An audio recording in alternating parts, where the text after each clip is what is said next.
On Friday, President Trump commuted the criminal fraud sentence of Ozy Media founder Carlos Watson. Now, Watson's media startup falsely claimed to have deals with Google and Oprah Winfrey. He was convicted last July of conspiracy to commit wire fraud and aggravated identity theft. He was set to report to federal prison on Friday to serve a 10-year sentence before receiving word of Trump's clemency. There were allegations that he was lying to Goldman Sachs at certain points along the way, lying in some of the advertisements.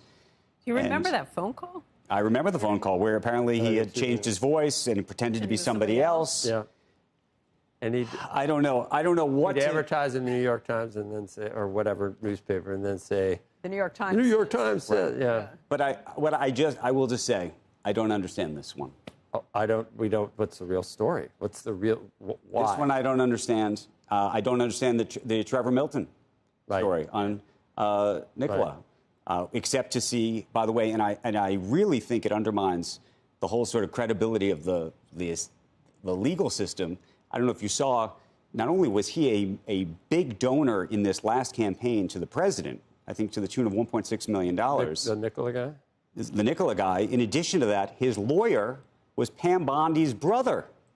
And so if you're paying a modicum of attention to all of this, at a minimum, whether it's right or wrong, it raises this question about what's going on in this system.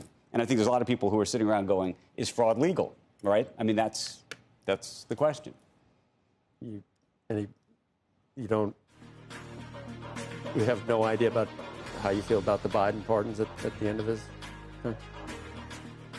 You are always living in the past, my friend. No, but look, we have a president. Pointing out hypocrisy is not whataboutism. No. You didn't say a word about the Biden pardon. First of all, that's not true. I didn't like the Biden pardons, and I did say that at the time. But I don't remember that. But there's a secondary component to this, which is if you care about the credibility of the market. I just don't know how you can say it and then just. It's just staggering. I just don't understand how everything. The whole world started. How we can. The whole world started on November. Started on November 8th. The whole world started for you on November 8th. The whole world has started when Biden was in office, and that everything is related. If you're going to talk about how the whole system is really bad, being able to preemptively pardon. Presidential pardons have been pretty lousy. Oh, you're going to fact check me? No, presidential pardons have been lousy. If you look at Mark right, I know. So this is nothing new. I just want you to say this is bad, but wow, look at what just happened with Biden. Look what just happened with Biden. Preemptively pardoning his entire family. Preemptively. I don't love presidential pardons as a rule. As a rule, I don't love presidential pardons. I didn't think the Mark Rich pardon was a great pardon. I don't think any of There's a lot of pardons I don't think that are great. I think that, unfortunately, it raises real credibility questions about whether there's sort of an authoritarian thing going on.